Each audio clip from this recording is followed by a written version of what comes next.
శ్రీమాత్రే నమ. జయ గురు దత్తాత్రేయ నమ.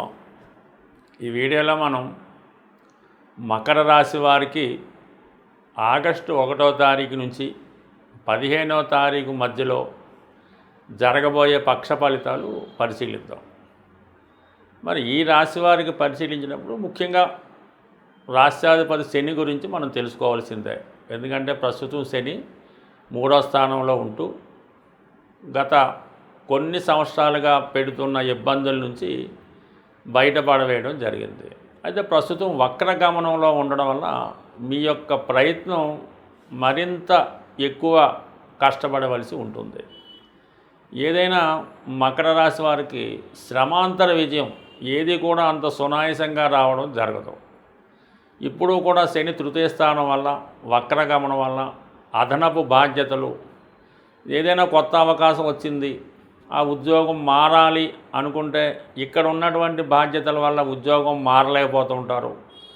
తప్పనిసరిగా ఉన్న ఉద్యోగాన్నే కంటిన్యూ చేయవలసిన పరిస్థితి ఏర్పడడం జరుగుతూ ఉంది. అయితే ఇప్పుడు అదనంగా ఏమైందంటే ఈ మకర రాశి వారికి బాధకుడైనటువంటి కుజుడు ఎక్కడున్నాడో 9వ స్థానం నుంచి 3వ స్థానాన్ని వీక్షిస్తున్నాడు. ఎప్పుడైనా సరే శని కుజుల వీక్షణ జరిగినప్పుడు ఏదో ఒక నష్టమో ఇబ్బందో కష్టమో కలగడం జరుగుతూ ఉంటుంది. సహజంగా మకర రాశి వారికి శని రాశ్యాధిపతి, అలాగే వృత్తికారకుడు. అటువంటి శని పైన కుజ దృష్టి పడడం వల్ల వ్యక్తిగతంగా శ్రమ ఎక్కువ పడవలసి ఉంటుంది. తరచుగా ఏదో ఒక అనారోగ్యానికో ఇబ్బందికో గురవుతుంటారు. వృత్తిలో ఎక్కువ హెరాస్మెంట్ ఉంటుంది. ఎంత కష్టపడినా సరైనటువంటి గుర్తింపు రాదు. ఎంత శ్రమ పడినా తగు విధంగా ఫలితం రాకుండా ఇబ్బంది పడడం జరుగుతూ ఉంది. సో ఏదైనా ఈ సమయంలో మీరు కంపల్సరిగా అటు శని భగవానుణ్ణి అటు కుజుణ్ణి కూడా ఏదో విధంగా ప్రసన్నం చేసుకోవడానికి పరిహారం చేసుకోవాల్సి ఉంటుంది. 2 గ్రహాలకి కామన్గా చేసుకునే పరిహారం ఏంటంటే ఆంజనేయ స్వామి వారు. అంటే మీకు బాధకుడు కుజుడు అవటం వల్ల అతని అధిదైవం ఆంజనేయ స్వామి వారిని మంగళవారం రోజు మీరు విధి విధానంగా స్వామిని దర్శించుకొని సింధూరంతో స్వామికి అభిషేకం చేసి హనుమాన్ చాలీసా లాంటివి పారాయణ చేయడం వల్ల మీలో ఒక ఏదో నుండి శక్తి ప్రవేశించి కష్టాన్ని ఎదుర్కొనే సామర్థ్యాన్ని ఇవ్వడం జరుగుతూ ఉంటుంది. సో ఏదైనా ఈ సమయంలో మనం ఏ పరిహారం చేసినా ఏది చేసినా మీలో శక్తి పెరిగి దాన్ని మీరే పరిష్కరించుకునే విధంగా జరుగుతూ ఉంటాయి. అంతే తప్ప ఏదో పరిహారం చేసి ఇంట్లో కూర్చుంటే ఎంత పెద్ద సమస్య అయినా కూడా పరిష్కారం కాదు. కానీ ఈ సమయంలో మీరు కంపల్సరీగా ఈ పరిహారం చేసుకుంటే మీ యొక్క పనులు ముందుకు వెళ్ళడం జరుగుతూ ఉంటుంది. అలాగే కుటుంబ విషయాల్లో కూడా ఆర్థిక పరంగా చాలా ఇబ్బంది పడుతూ ఉంటారు. ఏ ప్రయత్నం అయినా అవకాశం వస్తుంది, తగు విధంగా ధనం చేతిలో లేకపోవడం వల్ల ఎంత ఇంపార్టెంట్ పని అయినా ఆగిపోవడం జరుగుతూ ఉంటుంది. అలాగని బయటికి చెప్పుకోలేరు, ఒకరి నుంచి ఏమీ ఆశించలేరు. ఈ విధంగా మరి 2వ స్థానంలో ఉన్నటువంటి రాహు ఏదో బయటికి చాలా ఆడంబరంగా అన్నీ ఉన్నట్టు కనబడినా ఈ సమయంలో ఇటువంటి ఇబ్బంది జాతకుడు ఎదుర్కోవడం జరుగుతూ ఉంది. సో ఇక్కడ కొద్దిలో బెటర్ ఏంటంటే ఈ రాశి పైన బుధుడు యొక్క దృష్టి పడుతుంది. అంటే భాగ్యాధిపతి బుధుడు చూడడం వల్ల ఏంటంటే ఎవరి నుంచో ఒక నుంచి మీకు యొక్క కష్టాన్ని ఇబ్బందులను ఎదుర్కొని మీకు సహకరించే ప్రయత్నం అన్నది జరుగుతూ ఉంటుంది. అంటే ఆ ప్రయత్నం చేద్దామన్న వాళ్ళకి కూడా ఏదో ఒక ఇబ్బంది రావడం జరుగుతుంటుంది. ఎందుకంటే ఇక్కడ అష్టమాధిపతిగా కూడా ఉన్నటువంటి రవి, అష్టమాధిపతిగా ఉన్నటువంటి సూర్యుడు కూడా బుధుడితో కలిసి వీక్షించడం వల్ల చేద్దాం అనుకున్న వాళ్ళు కూడా చేయలేకపోతుంటారు. మీరేమో సహాయం అడగడానికి ఆత్మాభిమానం అడ్డు రావడం జరుగుతుంది. ఈ విధంగా ఈ మకర రాశి వారికి ఒక విధమైనటువంటి పనులన్నీ కూడా పెండింగ్ అయి ఆగిపోవడం జరుగుతుంది. మరి ఈ సమయంలో జాగ్రత్తగా పరిహారం చేసుకుంటూ ఏదైనా తప్పనిసరి పరిస్థితుల్లో ముఖ్యమైన ఇంపార్టెంట్ పనులు వాయిదా పడుతున్నప్పుడు భగవంతుడిని ఆశ్రయిస్తే కంపల్సరిగా మీ ప్రయత్నం ఒకసారి ఫెయిల్ అయినా 2వసారి ఖచ్చితంగా సక్సెస్ అవుద్ది.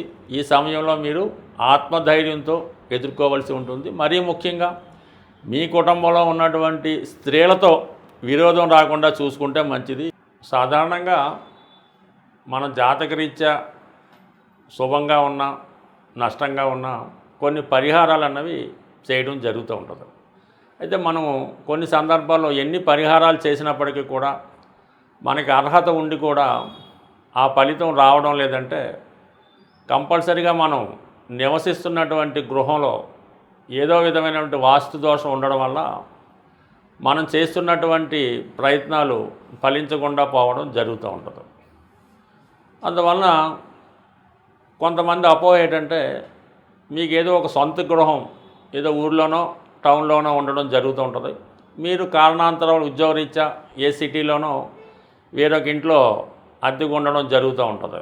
అది కొంతవరకు మీకు అద్దెకున్న ఇల్లు వాస్తుపరంగా బాగున్నప్పటికీ కూడా సొంత గృహంలో ఉన్నటువంటి అంటే ఎక్కడైతే మీరు పుట్టి పెరిగారో మీ పేరుతోనో మీ పెద్దవారి పేరుతో ఉన్నటువంటి గృహంలో ఉన్నటువంటి వాస్తు దోషాలు మీ మీద ప్రభావం చూపడం వల్ల ముఖ్యంగా ఈ విధంగా మనం చేసే ప్రయత్నాలు విఫలమవడం జరుగుతూ ఉంటుంది. ముఖ్యంగా మీరు నివసిస్తున్నటువంటి గృహంలో ఉత్తర భాగంలో దోషం ఉండడం వల్ల నిరుద్యోగ సమస్యలు ఎక్కువగా ఉంటాయి. అందులో యజమానికి కానీ సంపాదించే వాళ్ళకి పని లేకుండా పోవడం జరుగుతూ ఉంటుంది. అలాగే వాయువ్య దోషం ఉన్నప్పుడు వివాహాలు జరగడం చాలా ఆలస్యం అవుతూ ఉంటుంది. వచ్చిన సంబంధాలు వెనక్కి పోవడం జరుగుతూ ఉంటుంది. ఇక నైరుతిలో దోషం ఉండడం వలన ఆ యజమాని మూర్ఖత్వంగా ఉంటూ అసలు వాస్తుని కానీ దేవుణ్ణి కానీ భగవంతుని కానీ ఎవరిని నమ్మకుండా ఒక మూర్ఖ పట్టుదలతో ఉంటూ ఆ విధంగా పెళ్ళిళ్ళు చేయకుండా ఉద్యోగాలు లేకుండా ఇబ్బంది పడడం జరుగుతూ ఉంటుంది. అయితే ఆగ్నేయ దోషం వల్ల ఏంటంటే స్త్రీలకి హెల్త్ పరమైన ప్రాబ్లమ్స్ రావడం, ఆ కుటుంబంలో మగవాళ్ళు వ్యసనాలకి అలవాటు పడడం, ఎవరైతే పిల్లలు ఉన్నారో వాళ్ళు పెద్దవాళ్ళని ఎదిరించడం, ఏ ఉద్యోగం చేయకుండా తల్లిదండ్రుల మీద ఆధారపడి ఉండడం, ఈ విధంగా కుటుంబంలో మన గృహంలో ఉన్నటువంటి అష్టదిక్కుల మీద ఏ దోషం ఉన్నా ఒక్కొక్క దోషం ఒక్కొక్కరి మీద ప్రభావం చూపడం జరుగుతూ ఉంటుంది. ఈశాన్య దోషం వల్ల పెద్ద సంతానం, ఆగ్నేయం వల్ల ద్వితీయ సంతానం, వాయువు వల్ల తృతీయ సంతానం, నైరుతి ఫాల్ట్ ఉంటే మొత్తం అందరి మీద ప్రభావం చూపడం జరుగుతుంటుంది. కాబట్టి అంటే మీకు ఎన్ని ఇళ్ళున్నా ఎక్కడున్నా ఆ ప్రభావం మీ మీద పడుతుంది. ముఖ్యంగా అమ్మాయిలకి స్త్రీలకి పెళ్ళైనా కూడా వారి పుట్టింటి వారి యొక్క వాస్తు దోషం మీ మీద ఉంటుంది. కాబట్టి ముందుగా అంటే మనం ఎన్ని ప్రయత్నాలు చేసినా ఫలితం రావట్లేదు, వివాహమై 7-8 సంవత్సరాలు అయింది, సంతానం కలగడం లేదు, ఇటువంటి దీర్ఘకాలిక సమస్యలు ఉన్నవాళ్ళు కంపల్సరిగా ఒకసారి మీ గృహాన్ని, మీ పెద్దల గృహాన్ని, మీ పుట్టింటి వారి గృహాన్ని చక్కగా పరిశీలించుకుంటే అంటే మీతో పాటు మిగతా వారిని కూడా బాగు చేయడం కానీ వారిని మంచి మార్గంలో పెట్టడం కానీ జరుగుతూ ఉంటుంది. అయితే ఏదైనా చిన్న చిన్న చిట్కాల వల్ల వాస్తు యంత్రం పెట్టినంత మాత్రాన మీ గృహంలో ఉన్నటువంటి వాస్తు దోషం అనేది ఎట్టి పరిస్థితులు కూడా తొలగదు. దాన్ని ఫిజికల్గా సరి చేసుకుంటేనే మనకి వాస్తు సరి అవుతుంది తప్ప అది ఏమాత్రం ఈ మధ్యకాలంలో వచ్చినటువంటి వాస్తు యంత్రాలు పెట్టినా చిన్న చిన్న జిమ్మికులు పెట్టినా కూడా సాల్వ్ అయ్యే అవకాశం లేదు. వీటన్నిటికన్నా ఎక్కువ వీధిపోటు ప్రభావం ఉంటుంది. వీధిపోటు ఏ దిక్కు నుంచి వచ్చినా ఆ గృహంలో ఉన్న వాళ్ళకి ఏదో విధంగా సడన్గా జరిగే సంఘటనలు జరుగుతుంటాయి. కాబట్టి కంపల్సరిగా మనం బాగుపడాలనుకుంటే కంపల్సరిగా వాస్తుని సరి చేసుకోండి. జీవితాలు 100% నా అనుభవపూర్వకంగా నేను చాలామందిని సరిచేయడం జరిగింది. వీళ్ళంతా కూడా ఇప్పుడు సక్సెస్ఫుల్గా ఉండడం జరుగుతూ ఉంటుంది. బట్ ఏదైనా ఫిజికల్గా సరి చేసుకోవాలి తప్ప వాస్తుకి యంత్రాలు అయితే 100% పనిచేయవు. స్వస్తి.